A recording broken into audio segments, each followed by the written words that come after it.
Hey everyone, welcome back to the channel. Today I'm chatting about Monzo. You know that bright coral card that everyone's been talking about? I wasn't always a fan, but after trying it out for a while, I've got some pretty honest opinions to share. If you're wondering whether switching to Monzo will be a game changer or just another banking headache, stick around as I walk you through my experience, the pros and cons, and how it stacks up against traditional banks. Alright, so let's break it down. Monzo kicked off in 2015 initially as a prepaid card and then grew into a full-fledged bank. What really caught my eye was how it does everything through its app. No branches, just a sleek, modern interface. I mean, in today's world, who really misses having to go to a bank in person? The idea is pretty straightforward. Manage your money right from your phone, get real-time notifications for every transaction, and have control over your spending. It's kind of like having a financial sidekick in your pocket. Now, here's where things get interesting. Monzo isn't a one-size-fits-all deal. They offer a few different plans. Monzo Extra, £3 per month. This plan gives you a few neat features like custom spending categories and virtual cards to protect your main card details. Plus, you get a decent interest rate, 3.35% AER on savings to sweeten the deal. Monzo Perks, £7 per month. For a little extra, you get everything in extra plus fun perks like a weekly Greg's treat, yes really, a monthly View Cinema ticket, and even 20% off food at Pizza Express. I mean, who doesn't like a free snack or a movie night? Monzo Max, £17 per month.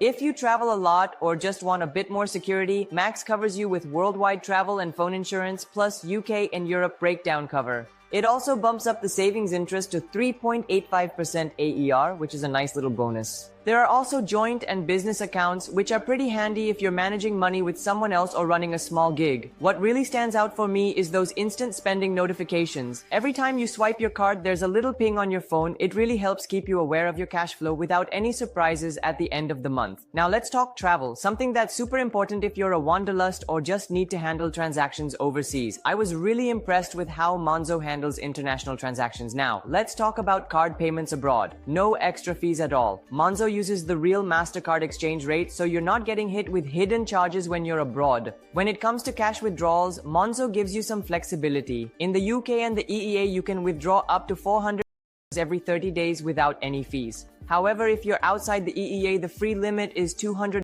for 30 days, and after that, a 3% fee applies. It's a relief not having to worry about getting charged crazy fees when you're trying to enjoy your trip. I remember being on a trip last summer and having that peace of mind made all the difference. I know some of you are still attached to old school banks like Barclays or HSBC, so here's my take. Monzo's all online.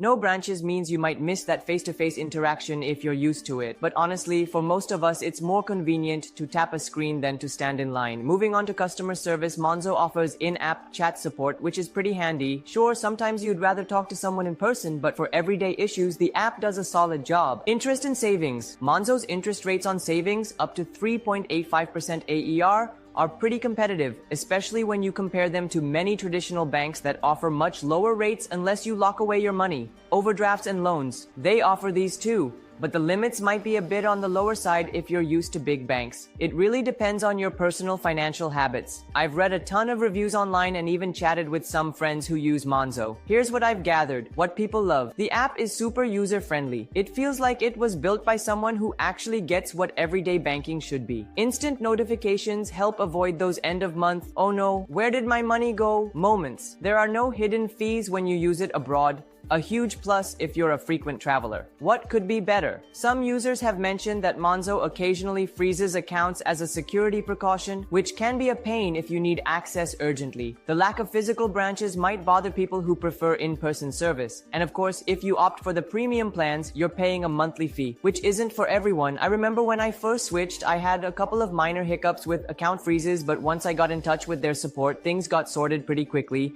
It's not perfect, but for me, the convenience outweighs the occasional glitch. So here's the bottom line. If you're someone who's all about convenience, transparency, and managing your money on the go, Monzo is definitely worth considering. It might not replace traditional banks entirely, especially if you miss that in-person service, but for most of us, it's a solid, modern alternative. Personally, I found it really helpful for daily budgeting and travel, and the perks are a fun bonus. Let me know in the comments, have you tried Monzo? What's your take on it? If you found this review helpful, give it a thumbs up and don't forget to subscribe for more honest, no-nonsense reviews. Thanks for watching, folks. Hit that subscribe button and check out my other videos for more insights on banking and personal finance. Catch you in the next one.